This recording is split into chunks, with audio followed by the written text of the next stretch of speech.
Hello friends, welcome to study with Mayank. मैं हूं आपका मयंक और आज ला रहा हूं मैं आपके लिए एनसीईआरटी इकोनॉमिक्स क्लास 12 से।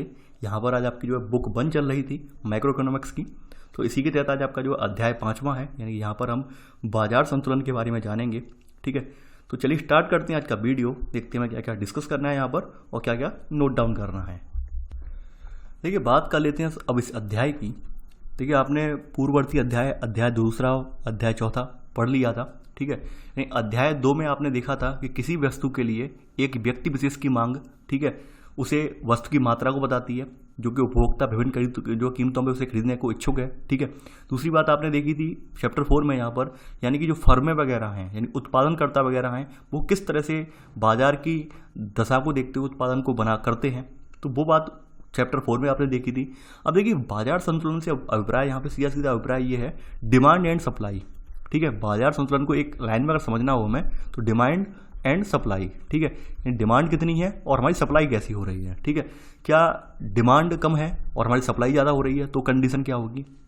मान लेते हैं यहाँ पर डिमांड ही नहीं है, ठीक है, या फिर डिमांड और सप्लाई इक्वल है तो क्या कंडीशन होगी। या फिर ये भी हो सकता है कि भाई मार्केट में बहुत सारे ब्रांड पहले से मौजूद हैं, ठीक है, और सभी ब्रांड जो हैं अपनी कीमतों में नेगोशिएट कर रहे हैं और आपकी कीमतें बहुत ज़्यादा हाई हैं, तो ऐसी स्थिति में आपकी क्या डिमांड प्रभावित होगी या सप्लाई प्रभावित होगी या नहीं होगी, तो वो सब बातें इस चैप्टर के तहत आ जाएंगी। ठीक है, यानी कि मोटे मोटे तौर पर हम कह सकते हैं कि इन सब बातों का अध्ययन हम बाजार संतुलन में यहाँ पर देखेंगे। देखिए, जैसा कि मैंने आपको पूर्ववर्ती वीडियो में भी कहा था कि मैथमेटिकल रूप से मैं यहाँ पर आपको नहीं बताऊंगा। ठीक है, रीजन ये है मैथमेटिकल रूप से मेरा कोई काम नहीं है यहाँ पर बताने का। ठीक है, क्योंकि हमारे पार्ट नहीं है हमारे एग्जाम में, केवल हमें यहाँ पर अपना बेस क्लियर करना है, पहले मैं बता दूं, और हमें यूपीएससी एग्जाम यहाँ पर हमारा फोकस में है। तो ये बात आप पहले ध्यान में रखना। यानी कोई व्यक्ति मुझे कमेंट करके अगर ये कहे कि सर आपने क्यों छुड़वा दिया, तो मैंने पहले उसका रीजन बता दिया है। ठीक है, यानी आपको मैंने विकल्प दे रहा हूँ। अगर आपको कोई और एग्जाम की तैयारी कर रहे हो या फिर आप गहनता के साथ अध्ययन करना चाहते हैं तो किसी और चैनल पर स्विच कर लीजिए या फिर अपने क्लास टीचर से आप पढ़ लीजिए। ठीक है, आगे बढ़ते हैं यहाँ पर इसी क्रम में भाई। अब देखिए, यहाँ पर जो बाजार संतुलन है ये 3 चीजें इसमें आती हैं। एक तो संतुलन की चीज आती है, अधिमांग आती है, अधिपूर्ति आती है। ठीक है, ये संतुलन कैसे होता है बाजार का, और अधिमांग का मतलब होता है अधिक मांग। ठीक है, और अधिपूर्ति यानी अधिपूर्ति का मतलब होता है अधिक पूर्ति। ठीक है, यानी कि अधिमांग यानी का मतलब हो गया कि ओवर डिमांड, या अधिपूर्ति ओवर सप्लाई। ठीक है, संतुलन का मतलब हो गया बैलेंस। यानी कि संतुलन की स्थिति ये होती है कि भाई संतुलन का मतलब ये है कि भाई क्रय करने वाले भी हों वहाँ पर और विक्रय करने वाले भी हों। ऐसा ना हो कि भाई कि मार्केट में आप तो वहाँ अपना सामान भेजते जा रहे हैं, ठीक है, अब उसे कोई क्रय करने वाला ही नहीं हो, यानी परचेज करने वाला ही नहीं हो। तो ऐसी स्थिति में क्या होगा, ऐसी स्थिति में एक दिन जो आपका जो डिमांड एंड सप्लाई वाली चेन है वो तो ब्रेक हो जाएगी। ठीक है, यानी आपका प्रोडक्ट वहाँ पे मार्केट में खप ही नहीं पाएगा। जब खप नहीं पाएगा तो खपत ही नहीं होगी तो क्या होगा, यानी आपकी कंपनी का जो प्रोडक्शन है उस पर भी असर पड़ेगा। आपको आपकी लागत है वो लागत वसूल नहीं होगी, कोई प्रॉफिट भी नहीं होगा, यानी लागत वसूल नहीं होगी तो प्रॉफिट भी नहीं होगा। तो ये सब चीज़ें हमें देखनी पड़ती हैं।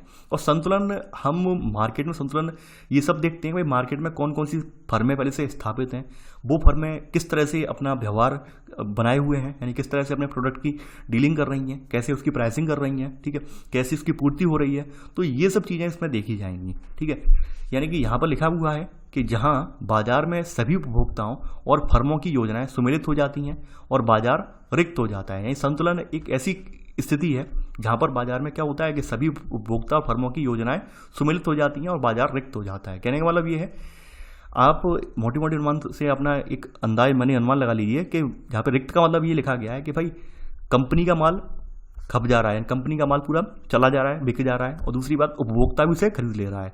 तो ये ऐसे में क्या होगा कि बाजार रिक्त हो जाएगा, अपने आप बाजार का स्थान खाली हो जाएगा। यानी बाजार में क्या होगा कि बाजार में वो चीज होल्ड नहीं रहेगी, यानी बाजार में कंपनी का माल अटका नहीं रहेगा। कंपनी से आया माल बाजार में थोड़ी देर के लिए होल्ड रखा और बाजार से किसी व्यक्ति ने उठा लिया। ठीक है, तो ऐसे में क्या होगा, बाजार अपने आप खाली हो जाएगा।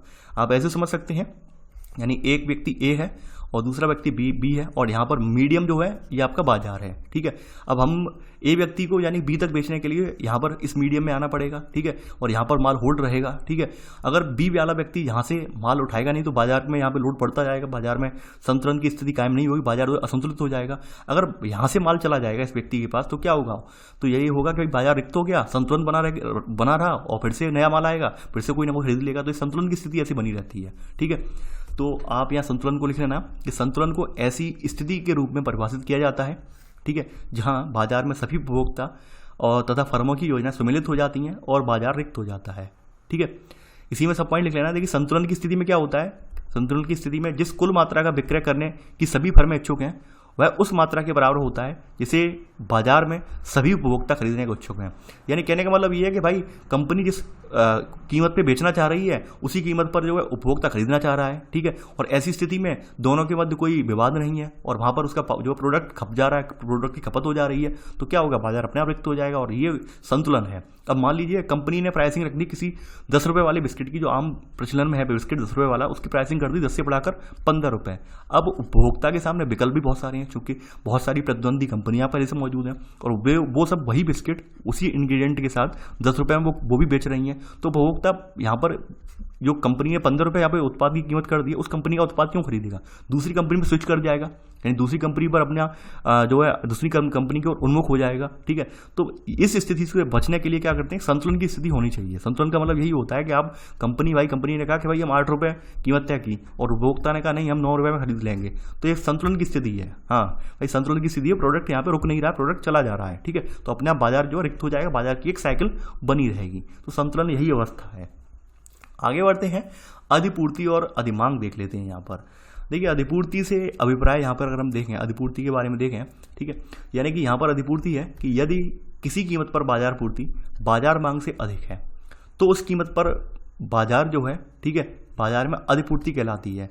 यानी कि मान लीजिए किसी कीमत पर जो बाजार पूर्ति है वो बाजार मांग से अधिक है। ठीक है, यानी कि कोई कीमत मान ली 10 रुपये की कीमत है, 10 रुपये की कोई प्रोडक्ट की कीमत है। ठीक है, अब 10 रुपये की कीमत पर लोग उसे खरीदने को तैयार हैं, लेकिन फिर भी लोग उतने ज़्यादा लेवाल नहीं है जितना आपका बिकना चाहिए। अब उससे ज़्यादा आपका प्रोडक्शन हो रहा है और आप उसे लगातार बाजार में भेज रहे हैं, तो वो अधिपूर्ति वाली स्थिति कहलाएगी। ठीक है, और यदि उस कीमत पर बाजार मांग बाजार पूर्ति से अधिक है, ठीक है, यानी कि बाजार की मांग उस कीमत पर जो है पूर्ति से अधिक है, बाजार की डिमांड ज़्यादा है। ठीक है, तो यहाँ पे होगी अधिमांग, यानी प्रोडक्ट की सप्लाई हो नहीं पा रही है और बाजार में उसी 10 रुपये की कीमत पर लोग खरीदने वाले ज़्यादा तैयार हैं। पहले क्या कम कर तैयार है और माल की सप्लाई ज़्यादा हो रही है। ठीक है, तो ये अधिमांग वाली कंडीशन कहलाएगी। ठीक है, यानी कि एक साफ साफ शब्दों में आप मान लीजिए कि भाई एक आटा की बोरी है, 5 किलोग्राम आटा की बोरी है। ठीक है, और 5 kg आटा की बोरी है 200 रुपये की है, शक्तिभोग आटे की बोरी 200 रुपये की है। ठीक है, अब यहाँ पर मार्केट में पहले तो ये था कि भाई शक्तिभोग जो प्रोडक्शन कर रहा है महीने में, वो कर रहा है कितनी बोरियों का, मान लेते हैं उसकी एक मिल,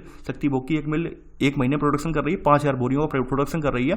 ठीक है, 5 किलोग्राम की बोरियां, इनकी एक बोरी की लागत 200 रुपये की एक बिकनी है मार्केट में। ठीक है, अब यहाँ पर खरीदार जो है 5000 बोरियों में से मात्र 4000 खरीदार हैं, यानी 4000 लोग ऐसे हैं कि भाई जो खरीद सकते हैं 200 रुपये पे, बाद बाकी 1000 लोग खरीदना ही नहीं चाहते, यानी 1000 पैकेट इसके जो है बच जा रहे हैं। तो ऐसी स्थिति मार्केट में क्या होगी, अधिमांग वाली स्थिति होगी। अब वहीं इसको थोड़ा रिवर्स कर लेते हैं, रिवर्स ये कर लेते हैं कि भाई शक्तिभोग का आटा 200 रुपये की कीमत पर 5000 लोग खरीदने को इच्छुक हैं, लेकिन कंपनी जो है 4000 पैकेट यहाँ भेज पा रही है। ठीक है, तो ये क्या कहलाएगा, ये कहलाएगा आपका अधिमांग। ठीक है, यानी कि यहाँ पर लोग ज़्यादा उसकी डिमांड कर रहे हैं और यानी कि कंपनी कम सप्लाई कर पा रही है। तो अधिमांग वाली स्थिति में ये होता है भाई कंपनी जो कीमतें होती हैं वो बढ़ा दी जाती हैं, क्योंकि हमें बाजार को संतुलित करना है, इसलिए कीमतें बढ़ा दी जाती हैं। ठीक है, तो यहाँ पर भी वही बात कही गई है। अतः पूर्ण प्रतिस्पर्धी बाजार में संतुलन को वैकल्पिक रूप में शून्य अधिमांग और शून्य अधिपूर्ति स्थिति के रूप में परिभाषित किया जा सकता है। शून्य अधिमांग शून्य अधिपूर्ति का मतलब ये हुआ डिमांड एंड सप्लाई इक्वल रहे, जैसे जैसे डिमांड आती जाए वैसे वैसे सप्लाई होती जाए। ऐसा ना हो कि भाई डिमांड आई नहीं रही है और सप्लाई धड़ल्ले से होती जा रही है, तो क्या होगा कि भाई अधिमांग यानी अधिपूर्ति वाली स्थिति हो जाएगी, यानी बहुत ज़्यादा ओवर सप्लाई हो जाएगी। ठीक है, या फिर ऐसा हो कि सप्लाई कम है और ओवर डिमांड आए। ठीक है, तो वहाँ पर क्या होगा, वहाँ पर कहीं ना कहीं जो है अधिमांग वाली स्थिति क्रिएट होगी। तो इन चीज़ों को अगर शून्य करना है हमें, इन चीज़ों को हम जब शून्य कर देंगे तो डिमांड एंड सप्लाई इक्वल हो जाएगी, यानी जैसे जैसे डिमांड आती जाएगी वैसे वैसे सप्लाई होती जाएगी। ठीक है, तो ये प्रवृत्ति होती है जिसे रखना पड़ता है। तो सेकंड पॉइंट आप ये नोट कर लेना। देखिए यहाँ पर जो आपका इतिहास शास्त्र है, इतिहास शास्त्र बोल रहा हूँ मैं, अर्थशास्त्र है। अर्थशास्त्र में एक व्यक्ति है एडम स्मिथ, ठीक है, जिन्होंने अर्थशास्त्र के तमाम सिद्धांत वगैरह बनाए हैं। इनके बारे में आप अगली बुक है जो समष्टि अर्थशास्त्र, उसमें पढ़ेंगे इनके बारे में। ठीक है, तो इन्होंने एक चीज़ का जिक्र किया था जिसका नाम था अदृश्य हाथ, यानी इनविजिबल हैंड। इनविजिबल हैंड था क्या, इनविजिबल हैंड वो एक प्रवृत्ति थी जिसके तहत बाजार जो संतुलित होता था, और ये 1723 से लेकर 1790 तक की प्रवृत्ति देखने को रही और बाद के वर्षों में भी रही। पहले क्या था, आपने देखा होगा, जैसे आपने अभी पूर्ववर्ती अध्यायों में पढ़ा भी है कि भाई किसी चीज़ की डिमांड ज़्यादा हो जाती है तो भाई क्या होता है, और सप्लाई हो नहीं रही है तो कीमतें क्या होती हैं, कीमतों में उछाल आ जाता है। और मान लीजिए जो है उस चीज़ की अधिकता है और डिमांड इतनी है नहीं, तो क्या कीमतें नीचे हो जाती हैं। ठीक है, कीमतें कम हो जाती हैं, कीमतें कम होने का मतलब है कि भाई फिर लोग सप्लाई भी कम कर देंगे, तो ऐसे करके बाजार संतुलित हो जाता है। तो ये जो प्रोसेस होती है इसे इनविजिबल हैंड कहते हैं, यानी अदृश्य हाथ कहते हैं। मान लेते हैं एक बाजार में, हम एक बाजार के अंदर खड़े हैं। देखिए सब चीज़ें आप जो है अपने नियर बाई प्रैक्टिकल करके देखिए, प्रैक्टिकल आप उसी बाजार में खड़े होइए, खुद अपने आप को एक आभासी रूप में खड़ा कीजिए कि भाई इस बाजार में खड़े हैं, या फिर हम सेलर हैं। ठीक है, ऐसे करके अपने आप को मान के चलिए। आप यहाँ पे थ्योरेटिकली इस बात को अपने ऊपर इम्प्लीमेंट कीजिए, तब आप अच्छे समझ पाएंगे। तो अदृश्य हाथ यहाँ पर ये कहते हैं भाई आपके यहाँ एक होम टाउन का एक बाजार है। ठीक है, अभी लॉकडाउन चल रहा है, यानी कोरोना त्रासदी में आपका लॉकडाउन भी चल रहा है। तो ऐसे में आप देख पा रहे होंगे कुछ, अभी तो खैर सरकार आपके यहाँ पूरा डील कर रही है, सरकार ने हर चीज़ की कीमतें फिक्स कर दी है। मान लीजिए सरकार नहीं होती हमारे यहाँ, ठीक है, थोड़ा अंग्रेजों से पहले के समय में पहुंच जाते हैं, हमारे यहाँ सरकार नहीं होती और हम लोग अपना जो वस्तु विनिमय वाली प्रणाली थी वो चल रही होती, तो क्या होता। तो ये होता है भाई ऐसी स्थिति में मान लीजिए कि भाई बहुत ज़्यादा डिमांड आ रही है या फिर ये आ रही है, तो हम कुछ ना कुछ उपाय करते हैं। यानी हम वहाँ जो दुकानदारों का समूह वगैरह है, आपने देखा होगा हर जगह यूनियन बनी हुई है, आपने जो देखा है उद्योग और व्यापार मंडल यूनियन, फलानी यूनियन। तो यूनियन क्यों बनी हुई हैं? वो यूनियन इसलिए बनी हुई है कि भाई ऐसी चीज़ें, अगर ऐसी स्थितियाँ क्रिएट होती हैं मार्केट में, तो हम लोग बड़े बड़े वेंडर हैं अपने स्तर से उसे हैंडल कर लें। ठीक है, यानी कि इससे क्या होगा भाई, उपभोक्ता के पास भी माल पहुंचता रहे, उपभोक्ता पर अतिरिक्त बर्डन ना पड़े। तो वो जो उपाय जो सुझाते हैं, उपाय जो करते हैं, यानी कीमतों को घटाने के, कीमतों को बढ़ाने के, वो उन्हें इनविजिबल हैंड की संज्ञा दी जाती है, अदृश्य हाथ की कीमतों की संज्ञा दी जाती है। यानी यहाँ पर वही लिखा है कि एडम स्मिथ के समय से यह मान्यता रही है कि जब भी बाजार में असंतुलन होता है तो पूर्ण प्रतिस्पर्धी बाजार में एक अदृश्य हाथ कीमतों में परिवर्तन कर देता है। अदृश्य हाथ का मतलब वही है। ठीक है, यानी मांग अधिक है तो क्या होगा, कीमतें डाउन हो जाएंगी। ठीक है, नहीं सॉरी, मांग अधिक है उल्टा बोल गया, मांग अधिक है तो कीमतें उठ जाएंगी, और मांग कम है तो कीमतें डाउन हो जाएंगी। ठीक है, तो ये इसे इनविजिबल हैंड की संज्ञा दी गई है। ठीक है, तो देखिए ये प्रैक्टिकल जान आप लिखना नहीं है, पढ़ लीजिए बस, काफ़ी है। आगे बढ़ते हैं इसमें। ठीक है, अब श्रम बाजार में मजदूरी निर्धारण।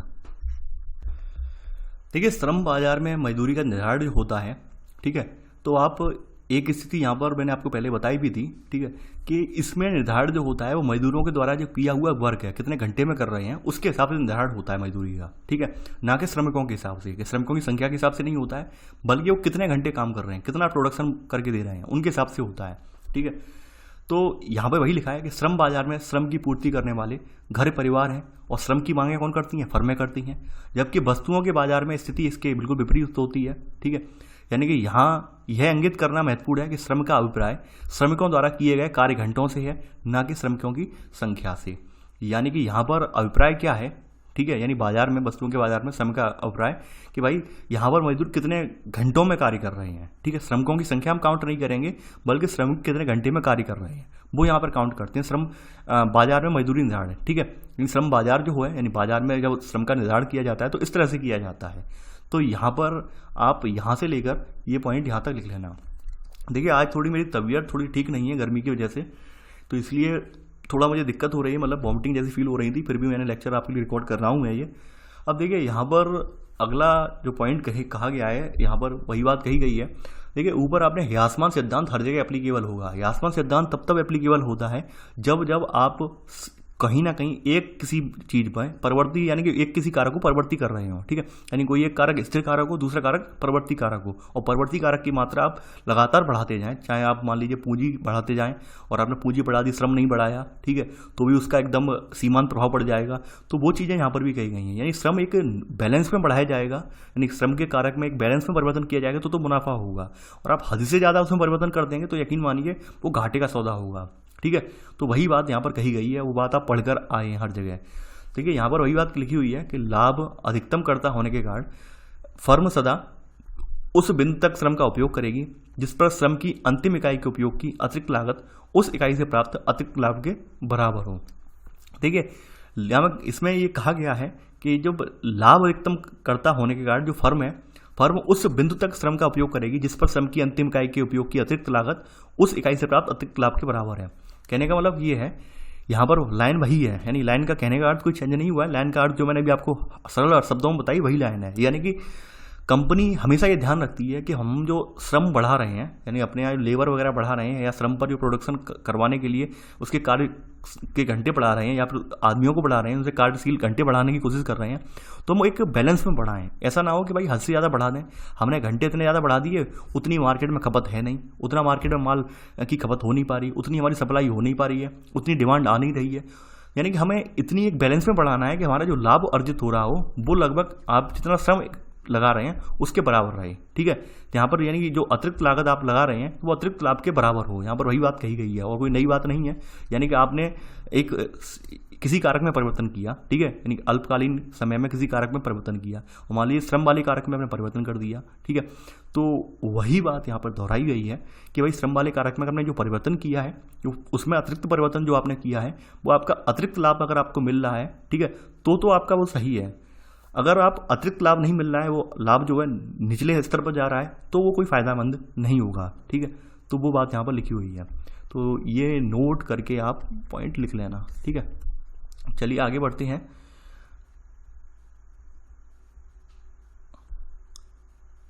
अब देखिए बात कर लेते हैं यहाँ पर बाजार संतुलन, निर्बाध प्रवेश और बहिर्गमन। ठीक है, यानी कि बाजार संतुलन में एक तो धड़ल्ले से प्रवेश और बहिर्गमन सिद्धांत। आपने देखा होगा कि हर मार्केट में सरकार, आपने देखा था कि हमारे यहाँ 1991 से पहले, आप क्लास 11 में पढ़कर भी आए हैं, 1991 से पहले सरकार ने कुछ रूल्स रेगुलेशन बनाए थे ताकि अपना जो घरेलू बाजार है उसको बाहरी विदेशी कंपनियों से सुरक्षित रखा जा सके, ताकि बाहरी कंपनियां जो है निर्बाध रूप से हमारे यहाँ प्रवेश ना कर सकें। ठीक है, तमाम तरह के रूल्स रेगुलेशन थे तो उन्हें लगाया था हमने। लेकिन 1991 के सुधार जो हुए उसमें हमने वैश्वीकरण के दौर में हमने अपने यहाँ के दरवाजे सभी कंपनियों के लिए खोल दिए, सभी विदेशी कंपनियों के लिए दरवाजे खोल दिए। जब जैसे सभी कंपनियों के लिए दरवाजे खोल दिए वैसे हमारे यहाँ प्रतिस्पर्धा बढ़ गई। ठीक है, तो यही बात यहाँ पर कही गई है कि ऐसी स्थिति जहाँ पर कंपनियां स्वतंत्र रूप से बाजार में एंटर भी कर सकती हैं, स्वतंत्र रूप से बाहर भी जा सकती हैं, तो ऐसी में बाजार संतुलित कैसे होगा, वो बात यहाँ पर रखी गई है। ठीक है, यानी बाजार संतुलन से अभिप्राय क्या है, तो यहाँ पर ये हेडिंग डाल लेना, बाजार संतुलन, निर्बाध प्रवेश तथा बहिर्गमन। ठीक है, देखिए यहाँ पर लिखा है इसमें कि इस मान्यता से अभिप्राय है कि उत्पादन में बने रहकर संतुलन में कोई भी फर्म न अधिसामान्य लाभ अर्जित करती है और न ही हानि उठाती है। यानी कि जब निर्बाध प्रवेश और बहिर्गमन का सिद्धांत ये होता है तो यहाँ पर एक स्थिति ये होती है कि भाई सभी कंपनियों को अपने अपने उत्पाद की जो है वैल्यू जो करनी होती है वो सभी को देखते हुए करनी होती है। यानी कि एक एग्जांपल ले लेते हैं एक मोबाइल का। ठीक है, यानी कि एक कंपनी ने सेम फीचर्स वाला मोबाइल जो है मान लीजिए 5000 से लेकर 5500 के बीच उसकी कीमत रखी है। ठीक है, 5500 के यानी कि 5500 के बीच उसकी कीमत रखी है। एक तरफ रखी है 5000 और 5000 से लेकर 5500, यानी उसका मानना यह है 5000 से लेकर 5500 का ये मोबाइल बिक जाए। वहीं दूसरी कंपनी है सैमसंग, उसने सेम फीचर्स वाला वही मोबाइल 5500 से लेकर, ठीक है, यानी 5500 से लेकर 6000 के बीच में रखा है। अगली कंपनी और है, यानी सबने लगभग उसकी वही वैल्यू जो है वो 5000 या 4500 या और 6500 के बीच में रखी है। ठीक है, तो ऐसी स्थिति में क्या होगा, ऐसी स्थिति में यहाँ पर ये होगा कि उपभोक्ता जो होगा, जिसे जो पसंद आएगी, ब्रांड आएगा पसंद आएगा, वो उसे ले लेगा।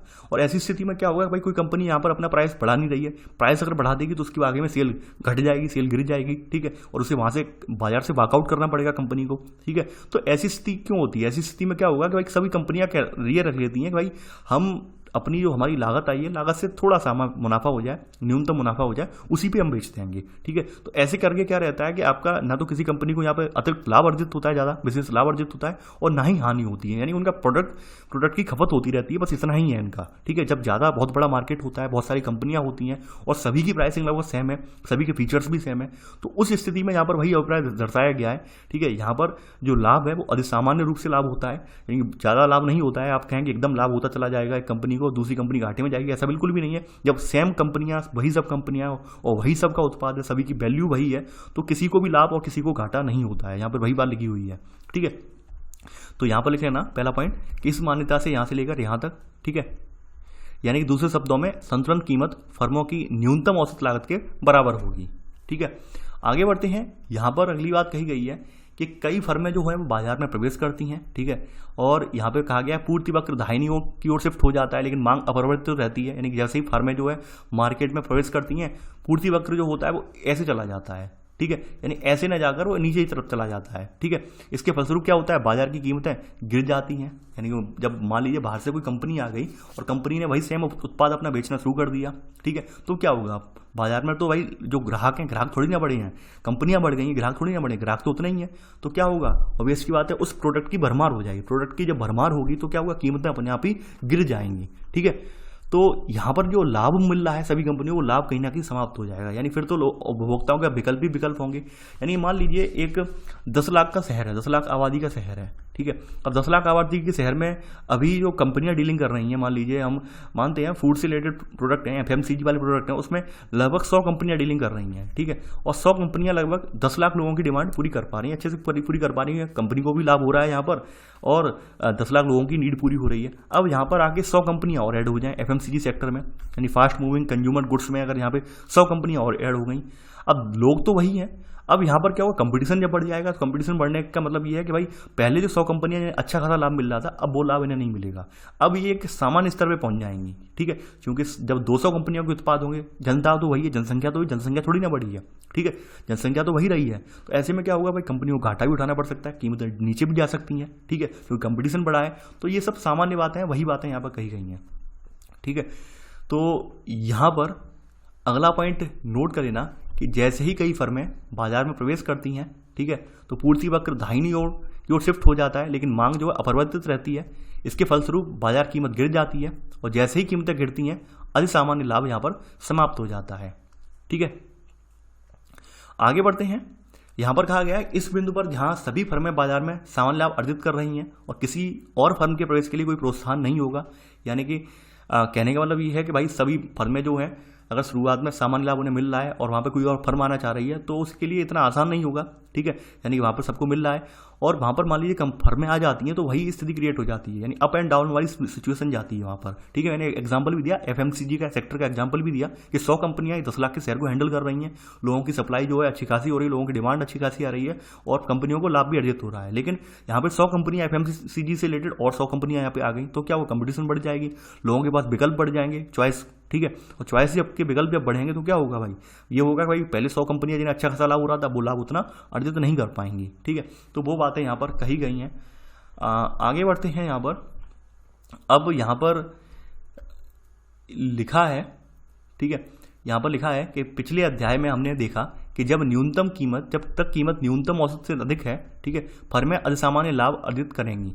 यानी कि कहने का मतलब यह कीमत जो है वो न्यूनतम औसत लागत से अधिक है, यानी आपकी जो न्यूनतम औसत लागत लगी और उससे कीमत अधिक है, तो क्या होगा, यानी आपकी मान लीजिए न्यूनतम औसत लागत 5 रुपये लगी है, ठीक है, और यहाँ पर कीमत जो है आपकी प्राइसिंग जो रखी गई है 7 रुपये रखी है आपने, तो यहाँ पर आपको क्या होगा, 2 रुपये का लाभ हो रहा है कि नहीं हो रहा है, बिल्कुल हो रहा है 2 रुपये का लाभ।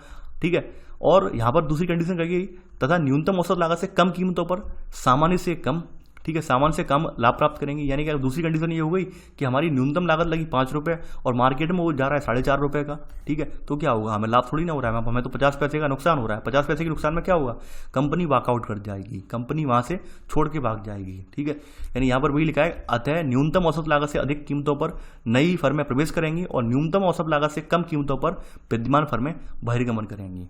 ठीक है, यानी कंपनी को भाई अपनी जो औसत लागत लग रही है, न्यूनतम औसत लागत, मान लीजिए किसी प्रोडक्ट को बनाने में उनके 100 रुपये लग रहे हैं, ठीक है, और वो अपेक्षा कर रही है कि मार्केट से हमें 120 से लेकर 150 रुपये की खपत हो जाए और यहाँ पे हमारा 20 से लेकर 50 रुपये का मुनाफा हो जाए। ठीक है, अगर ऐसी स्थिति है तो कंपनी वहाँ पर उस मार्केट में प्रवेश करेंगे, एंटर करेंगी। स्थिति ऐसी है भाई, आपका 100 रुपये का प्रोडक्ट और वहाँ के लोग जो है, वहाँ की जनता जो है वो 90 रुपये में खरीदने के लिए तैयार नहीं है, तो कंपनी क्या करेगी, वहाँ से वॉकआउट कर जाएगी, यानी बहिर्गमन कर जाएगी। तो ये बात यहाँ पर कही गई है। ठीक है, तो थर्ड पॉइंट में ये लिख लेना कि न्यूनतम औसत लागत से अधिक कीमतों पर नई फर्में जो है प्रवेश करेंगी और न्यूनतम औसत लागत से कम कीमतों पर विद्यमान फर्में बहिर्गमन कर जाएंगी। यानी ऑब्वियस सी बात है, जो कंपनी वहाँ कार्यरत है, विद्यमान है, अगर उसे जो अपनी लागत ही नहीं निकलेगी वहाँ पर, यानी उसने जो लागत लगाई है यानी 5 रुपये की, और उस लागत में से भी उसे घाटा होगा, तो वहाँ पर क्यों रहेगी, वो तो भाग जाएगी वहाँ से। ठीक है, इसके एग्जाम्पल भी आपके सामने बहुत सारी फर्मों के होंगे। ठीक है, आगे बढ़ते हैं। यहाँ पर अब देखिए, मांग में शिफ्ट आप जानते हैं, मांग में शिफ्ट क्या होता है। मांग में शिफ्ट का अभिप्राय यहाँ पर यह है कि भाई जब कोई फर्में मार्केट में एंटर करती हैं ज़्यादा से ज़्यादा, तो क्या होती है, कहीं ना कहीं मांग में शिफ्ट आ जाता है भाई। जब ऑप्शन लोगों के पास ज़्यादा हैं, ठीक है, और फर्में ज़्यादा हैं, यानी एक तरफ तो डिमांड आ नहीं रही है, सप्लाई ढलने से हो रही है, तो ऐसी स्थिति में क्या होगा कि मांग जो होगी कहीं ना कहीं कम पड़ जाएगी, ठीक है। यानी कि अभी तक क्या है, जैसे अभी गर्मी का सीजन चल रहा है, मैं मानता हूँ गर्मी का सीजन चल रहा है कि भाई एक बाजार, एक हम मान लेते हैं सिटी का बाजार, एक दिन में 1000 कूलर जो है यहाँ पर बेच रहा है, ठीक है। अब यहाँ पे कुछ कंपनियां और आ गई। अब कंपनियां बहुत ज़्यादा आ गई तो क्या हुआ, उन्होंने क्या कर दी, यहाँ पे जो सप्लाई थी वो 3000 कूलर की कर दी, यानी पर डे यहाँ पे 3000 कूलर की सप्लाई कर दी। खरीदने वाले तो 1000 ही है, यानी कि बिकने वाली जो मात्रा है 1000 से लेकर 1100 है। अब 1000 से लेकर 1100 की जो मात्रा है, तो ऐसे में आप क्या लगता है, आपकी जो मांग है, डिमांड थोड़ी ना बढ़ी है, डिमांड तो कम ही रहेगी, तो मांग क्या है, निचले स्तर पर आ जाएगी, मांग गिर जाएगी, ठीक है। यानी कि इसकी तुलना, सप्लाई की तुलना में आपकी मांग कम ही है, ठीक है, तो मांग जो है वो शिफ्ट हो जाएगी, मांग जो है गिर जाएगी। तो वो बात यहाँ पर कही गई है, ठीक है, कि फर्मों के निर्बाध प्रवेश और बहिर्गमन से अभिप्राय है कि सभी परिस्थितियों में संतुलित कीमत जो है विद्यमान फर्मों की न्यूनतम औसत लागत के बराबर होगी। यानी कि निर्बाध प्रवेश और बहिर्गमन का मतलब ये है कि उन्होंने जो न्यूनतम औसत कीमत लगाई है, यानी न्यूनतम औसत लागत लगाई है, वो संतुलित कीमत के बराबर होगी, ठीक है। तो वहां पर निर्बाध उनका प्रवेश होता रहेगा और बहिर्गमन होता रहेगा, ठीक है, निर्बाध प्रवेश होगा। अगर मान लीजिए यदि बाजार मांग वक्र किसी भी दिशा में शिफ्ट होता है, तो नए संतुलन पर बाजार उसी कीमत पर इच्छित मात्रा में पूर्ति करेगा। यहाँ पर अभिप्राय यहाँ पर ये है, यानी कि मान लीजिए बाजार मांग, ठीक है, यानी कि बाजार मांग किसी भी दिशा में शिफ्ट हो रही है, यानी कि या तो अप हो रही है या डाउन हो रही है, तो क्या करेगा भाई, संतुलन करना पड़ेगा। संतुलन ऐसे करना पड़ेगा, या तो उन्हें कीमतें घटाएं अपनी, यानी कंपनी अपनी कीमतें घटाएं, कीमतें नहीं घटा रही हैं तो सप्लाई अपनी कम करें, ठीक है, कुछ ना कुछ तो करना पड़ेगा, तब उस मांग को हैंडल कर पाएंगे वो लोग। देखिए ये सब चीज़ें जो है प्रैक्टिकली पढ़ने की चीज़ें हैं, और इन्हें लिखने से कोई फ़ायदा है ज़्यादा है नहीं। यहाँ सब ये सब जो चीज़ें बताई गई हैं वो मैथमेटिकल रूप से बताई गई हैं, ठीक है, यानी ये सब चीज़ें ये जैसे ये लिए गए हैं सिंबल DDO PO, ठीक है, P0, तो ये मैथमेटिकल रूप से बताया गया है, ठीक है, और मैथमेटिकल रूप से मैं आपको दूंगा नहीं, यहाँ पर बताऊंगा नहीं, ठीक है। आगे बढ़ते हैं। अब देखिए यहाँ पर अब हम एंड में पहुँचते हैं। एंड में यहाँ पर सारांश जो लिखा है, इससे आज मैं तो आपको कुछ पॉइंट नोट करवाऊंगा सारांश से, ठीक है।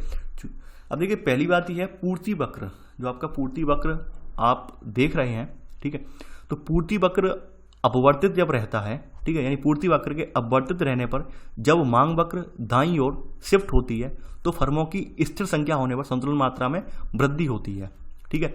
यानी पूर्ति वक्र जब क्या होता है, जब दाईं ओर होता है, ठीक है, दाईं ओर शिफ्ट हो जाता है, तो फर्मों की जो स्थिर संख्या है, ठीक है, इनके होने पर संतुलन मात्रा जो में होती है उनकी में वृद्धि हो जाती है, और संतुलन कीमत में भी यहाँ पर वृद्धि देखने को मिलती है, ठीक है। यानी संतुलन कीमत में तो वृद्धि आएगी, लेकिन फिर भी उनकी जो मांग है, ठीक है, उसमें गिरावट आ जाती है, ठीक है। तो ये बात यहाँ पर कही गई है। ऐसे ही यहाँ पर ग्राफिकल रिप्रेजेंटेशंस के बारे में और भी बताया गया है यहाँ पर, ठीक है। अब देखिए यहाँ पर कुछ चीज़ें और यहाँ पे देख लेते हैं। यहाँ पर एक कहावत, एक चीज़ और कही गई है कि एक पूर्ण प्रतिस्पर्धी बाजार में समरूपी के साथ यदि फर्में बाजार में निर्बाध प्रवेश और बहिर्गमन कर सकती हैं, तो संतुलन कीमत सदैव फर्मों की न्यूनतम औसत लागत के ही बराबर होती है। यह हकीकत बात है, यानी किसी एक ओपन बाजार में फर्में जो हैं वो अपनी न्यूनतम जो कीमत है, न्यूनतम औसत लागत है, उसको कीमत बनाकर बाजार में एंटर करती हैं और बाहर आ जाती हैं, ठीक है।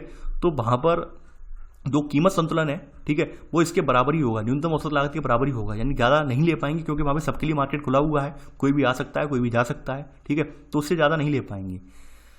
तो ऐसे करके आपका ये चैप्टर यहाँ पे कंप्लीट हो जाता है। इस चैप्टर में कोई ज़्यादा पॉइंट नहीं थे, ठीक है। देखिए मैं आपको एक फिर से बता दूं, यहाँ पर आप लोग इतना यहाँ पे इस चैप्टर को लेकर वरीड मत होना कि सर ने काफ़ी सारा पॉइंट छोड़ दिया है। काफ़ी सारा पॉइंट छोड़ने का रीज़न ये था कि ये वाली बुक जो है, मैंने काफ़ी बार सर्च की ये वाली बुक, और काफ़ी जगह मैंने और लोगों से भी एनालिसिस किया। इस वाली बुक को जो है खास करके लोग पढ़ाते नहीं है, यूपीएससी के मामले में पढ़ाते नहीं है।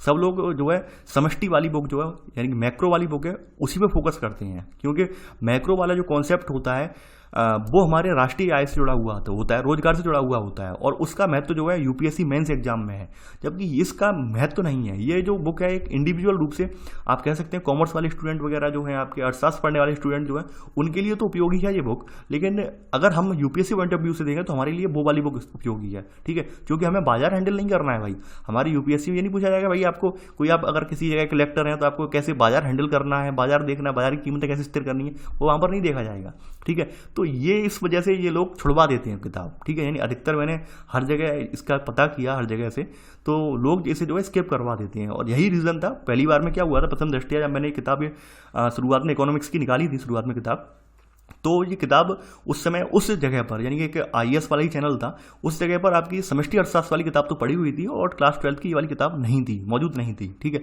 बाद में जब मुझे एनसीईआरटी वाला जो चैनल है, एनसीईआरटी वाला जो वेबसाइट है वो पता चली, वहाँ से भी मैंने किताब निकाली, तब मुझे पता चला 2 किताबें हैं। ठीक है, और एक दो स्टूडेंट ने और देखा ऐसे करके, सर आईएएस वाले चैनलों पर कहीं भी नहीं दिखाई गई है, यानी जितने मोस्टली आईएएस वाले चैनल जो हैं, जिन जिन लोगों के जो जो बड़े बड़े चैनल हैं, उन सब पे समष्टि अर्थशास्त्र का ही थ्योरी दे रखा है, समष्टि अर्थशास्त्र को ही बताया गया है। तो बाद में फिर निष्कर्ष यही निकला यहाँ पर कि समष्टि अर्थशास्त्र का ही रोल है आपके, यानी इसका रोल इतना नहीं है। इसको तो हम इसलिए पढ़ा दे रहे हैं कि ताकि आप लोग जो बार बार कमेंट करके मुझे परेशान करते कि सर आपने किताब क्यों छोड़ दी, तो उसके लिए मैंने यहाँ पे पढ़ाया है। एक चैप्टर और बचा है, इसके बाद हमारी समष्टि अर्थशास्त्री शुरू होगी। ठीक है, तो चलिए आज के लिए बस इतना ही। Thanks for watching. जय हिंद।